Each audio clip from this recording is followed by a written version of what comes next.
Un pur moment de joie, il pleut. Tu peux voir au sol. C'est une vraie pluie. Donc c'est que du bonheur parce qu'il y a toujours besoin. Tu entends les grondements. C'est une belle pluie qui dure déjà depuis un quart d'heure, 20 minutes. C'est vraiment formidable. Que des bonheurs.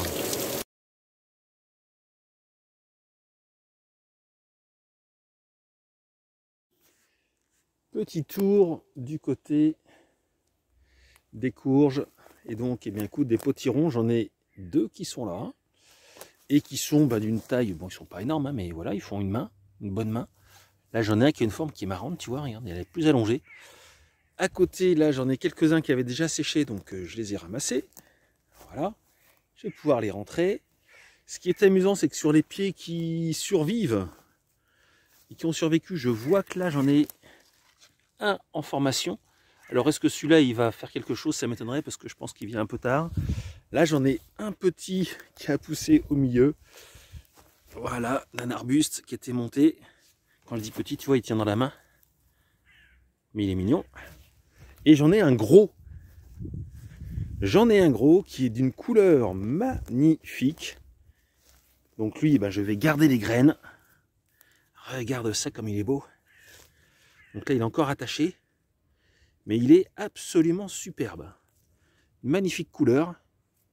Là, on voit pas trop à l'écran, mais c'est un rouge. C'est rouge. Il est très beau. Donc écoute, je suis plutôt satisfait. Sachant que tout ça, c'était des graines que j'ai, on va dire, jetées à la volée ici, là-dedans, où c'était un tas de cendres. Et écoute, ça fait un rendu plutôt sympa. Et dans la zone du compost, alors écoute, les courges se portent bien, tu vois, il y a des belles feuilles. Ça monte, ça escalade un peu. Là, tu peux apercevoir, il y a encore une fleur, donc au milieu des ronces, ça s'épanouit. Mais par contre, je n'aurais pas eu de fruits, je n'aurais pas eu de courges. Voilà, il n'y aurait eu que des feuilles. Écoute, c'est comme ça. Puis bon, là, j'ai mon petit compost à récupérer pour nourrir la terre. Et justement, en parlant de nourriture de la terre, je vais t'expliquer ce que je vais faire. Alors, je t'explique. Ce qui se passe, c'est que j'ai constaté que au niveau de là-bas, où j'ai fait pousser les tournesols et les tomates dans le hue, j'ai eu une énorme productivité. Donc, toutes les autres zones, alors énorme productivité, enfin énorme. J'ai eu une belle production parce que clairement j'avais amendé avec du compost. Donc la zone là où j'ai fait des pois chiches, les autres zones, bon là j'ai encore mes tomates qui continuent de pousser, les tomates tardives. On verra bien ce que ça donne. Écoute, elles sont vertes pour l'instant, mais elles sont belles, hein. Donc à voir ce qu'elles vont faire. Là j'ai, hop, regarde, des rouges qui arrivent dans une forme super sympa. Regarde la forme qu'elles ont, c'est drôle, hein. Tout ça produit, il y a plein de tomates. Donc écoute, on laisse faire, je surveille. Ce que j'ai constaté, c'est que là, c'était beaucoup plus productif qu'ailleurs. Les tournesols, par exemple, qui sont là, c'est les mêmes graines que ceux qui sont plus loin vers la maison. Et ceux-là, ils sont montés à 3 mètres de haut, ils sont énormes. Les petits, ils ont survécu, on ne sait pas comment. Donc, ma conclusion, c'est qu'il faut vraiment que je nourrisse. Je pense aussi que pour la chayotte, c'est le même problème, hein. En fait, au-delà de l'eau, hein, parce que je lui ai donné de l'eau, donc cette année, c'est pas un problème d'eau. Donc, mon idée, c'est de nourrir tout ça. Donc, toutes les zones, donc en fait, partout. Attends, hop, j'ai des graines qui tombent, voilà. Donc, partout, ici, même ici, en fait, là, ici, je laisse finir les cultures, comme ça, et après, de la même manière, je vais amender. Donc j'ai vu ça avec un voisin. Toute cette partie-là, ça va être ça. Là où j'avais mis des patates, etc., où ça a très peu poussé, où le sol était pauvre. Tout ça, je vais amener du fumier et je vais nourrir toute cette zone-là. Toutes ces zones, parce qu'il y a là et il y a tous les autres endroits un peu répartis sur le terrain. En dessous les arbres aussi là-bas, je vais amender, puisque là j'ai bien l'intention cette année, l'année prochaine, de planter en dessous, puisque maintenant la petite forêt se crée et est sympa. Donc voilà, amendage, je vais mettre du fumier absolument partout pour nourrir et que le sol, puisque je lui demande de me nourrir, ça paraît logique que je le nourrisse aussi. Donc là, ça va être le cas. Parce que tu vois, là, la différence, bon, ils étaient sympas, hein, petit tournesol, bon voilà, ils ont fait quelques petites... mais c'est quand même pas la même dimension que les tournesols qui étaient là-haut, qui sont vraiment énormes. Donc là, mais en fait, je vais commencer et continuer à enlever les quelques pommes de terre qui se promènent au milieu, le remettre le sol à nu, et ça préparera pour ensuite quand je vais mettre le fumier. Et puis ailleurs, ce sera plus simple parce qu'il y a beaucoup moins d'herbes et de choses qui poussent, puisque je m'étais déjà occupé de ces zones-là. Donc là, mon gros travail, ça va être de tout enlever ça. Ça va prendre quelques semaines, je pense. Et parce que j'ai pas 100% de temps à faire ça. Et je pourrais ensuite, en novembre, je pense, voilà, je mettrai une bonne quantité de fumier, peut-être avant. Et ce sera absolument super. Dans les préparatifs également pour l'automne, et bien là, j'ai déjà commencé plus tôt cette année, pour que ce soit pas un gros bazar, à bien couper en dessous de mon châtaignier, des 2 châtaigniers qui me donnent vraiment beaucoup de châtaignes. Je vais bien finir encore de préparer ça, parce que bientôt, elles vont vouloir tomber, n'est-ce pas? Elles vont s'ouvrir, les bogues vont s'ouvrir, et je vais avoir une production de châtaignes. Elles ont l'air belles comme tout, en plus, ça, si on a... de l'eau, écoute, elles sont très très belles, je trouve qu'elles sont bien gonflées, donc il peut y avoir espoir d'avoir une belle récolte. Et d'ailleurs, tiens, tu vois, j'en parle, avec le vent, je vois qu'il y en a déjà qui ont commencé à tomber. Ça va devenir dangereux, ou mieux venir avec un casque, parce que si ça tombe sur la tête, ça fait mal. Mais donc il faut vraiment là que voilà, je ne traîne pas, que je passe un petit coup de débroussailleuse pour bien libérer la place pour les récoltes. J'ai toujours des surprises sur le terrain, mais là, ça en a encore une incroyable. Donc là, j'ai fait propre, j'ai enlevé un peu, j'ai débroussaillé avec la machine là pour enlever toutes les ronces, tout ce qui poussait à la surface, donc il y a encore en terre. Mais ça va me faciliter la tâche pour enlever les pommes de terre. Donc pour enlever les pommes de terre, j'attends un petit peu parce que vu qu'il a beaucoup plu, ce qui est absolument génial, mais il a beaucoup plu et donc la terre est très très humide, donc ça colle un peu. Donc là, vu qu'il prévoit une semaine sans pluie, avec du soleil et même des températures qui remontent, je vais laisser sécher un peu, ce sera beaucoup plus simple. Et donc, en débroussaillant, à un moment donné, j'arrivais par là, je me suis dit, mais c'est bizarre, ça sent l'artémisia. Et en fait, alors, je sais plus si je t'en avais parlé ou pas, mais toute cette surface-là, qui est à droite là, du chemin, qui va jusqu'à la brouette, comme ça, voilà, tout ce grand rectangle, carré, je ne sais pas quelle forme, j'avais planté plein, j'avais semé mais au printemps, hein, il y a longtemps, plein d'artémisia, plein de graines d'artémisia, en me disant, bon, en principe, c'est super costaud, ça va bien pousser. Et je croyais que finalement, c'était mort, parce que les ronces avaient pris le dessus, etc. Mais en fait, eh ben, j'ai bien senti, mon nez m'a bien guidé, j'ai arrêté la machine, et regarde, voilà l'artémisia. J'ai de l'artémisia, donc là, qui est en graines, hein. Maintenant, donc je vais la laisser monter en graines encore. Et regarde, j'ai des... Alors c'est marrant parce que j'ai des tout petits pieds, tu vois. Là, ce pied-là, il est déjà beaucoup plus grand. Là-bas aussi, j'en ai des plus grands. Donc c'est, tu vois, c'est le vert un peu plus clair là que tu vois comme ça, comme ça.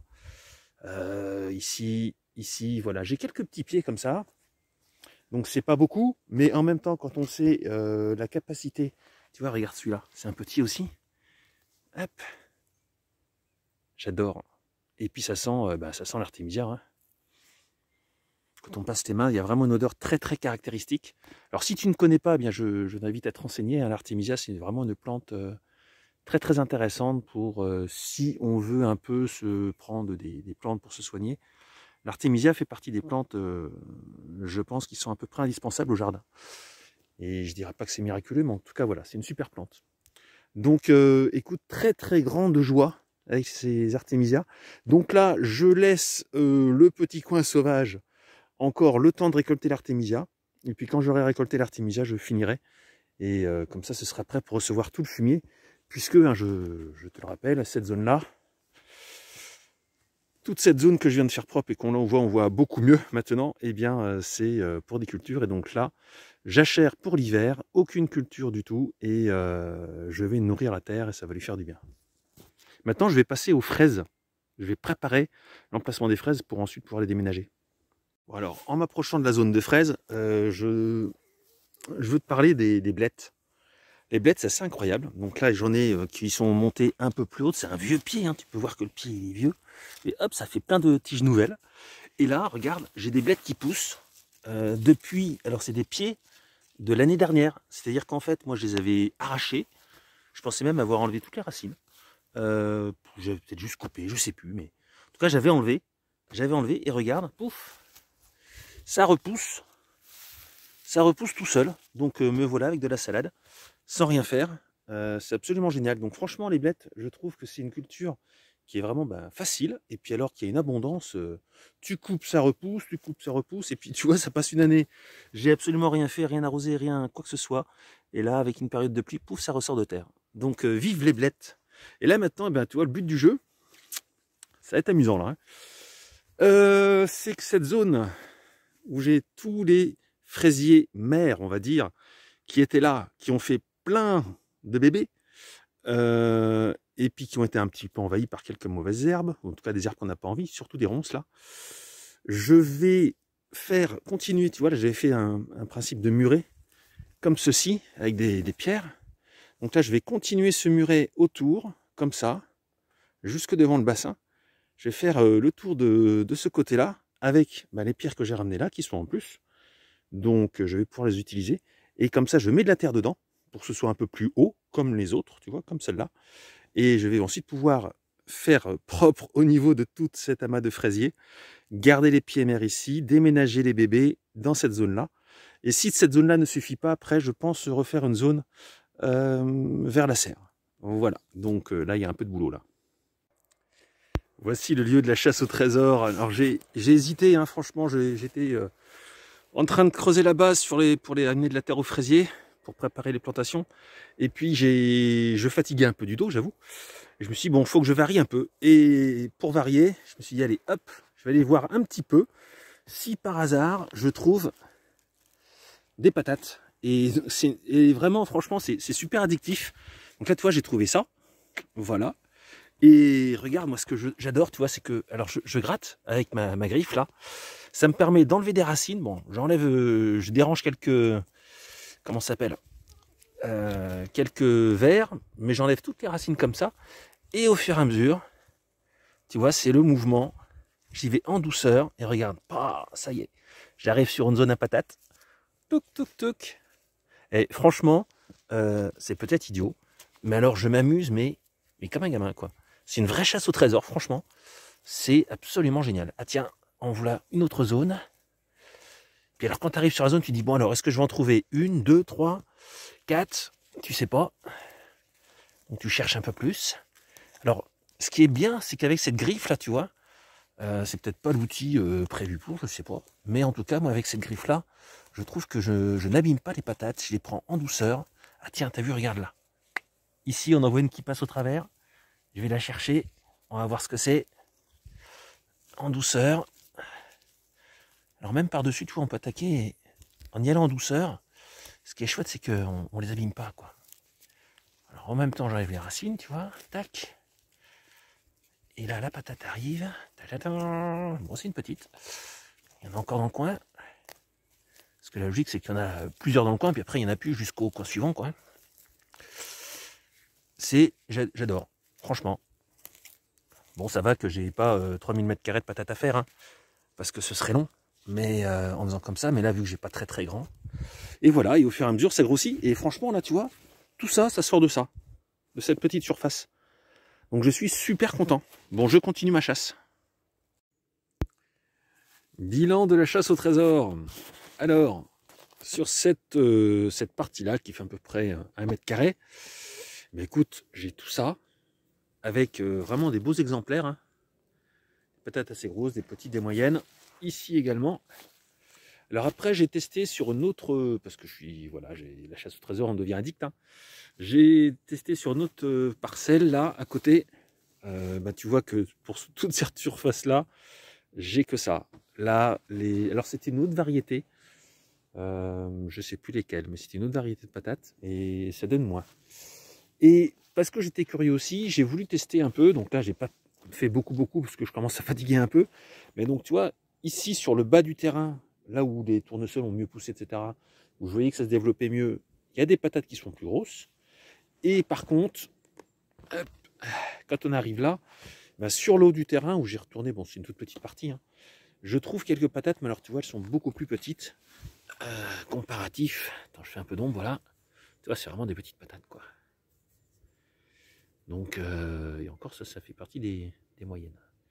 Donc voilà, c'est pas des grosses, elles sont plus petites en haut, mais bon, écoute, il y en a quelques-unes. Je les ai déjà goûtées, elles vont être excellentes, parce que voilà, c'est... Par contre, celle-là, tu vois, ça devient de la belle patate, hein. Donc voilà, pas beaucoup, mais elles sont excellentes. Moi, je me régale avec, donc c'est chouette. Bon, et je te montre où j'en suis avec mon coin de fraises. Le coin de fraises, là nous sommes avec le soleil couchant.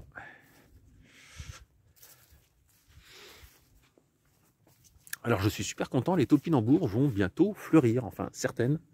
Celles qui ont survécu, là j'en vois une. Et bien regarde, les fleurs arrivent. Donc ça c'est chouette. Et voilà comment se présente le coin. Je vais dézoomer, pardon, faire dans l'autre sens. Si je peux, non je peux pas. Bon enfin voilà, tu peux voir comme ça. Ça fait un entourage de pierre. Et là, j'ai commencé à mettre de la terre. Donc la terre, ben, je vais la chercher là-haut. Ici, tiens, là par contre, je peux zoomer. Tac, tac, tac. Là, tu vois les outils. Dans la serre, là-bas, voilà. Je vais chercher la terre là-bas. Donc, ben, écoute, ça prend forme. Doucement mais sûrement. Là, j'ai encore besoin d'aller chercher de la terre, une certaine quantité. Et pour bien nourrir, parce que ça, je ne vais pas trop attendre longtemps pour les transférer, les fraisiers. Pour bien nourrir la terre, parce que c'est pas une terre super riche, je vais utiliser le compost qui me reste d'il y a 2 ans.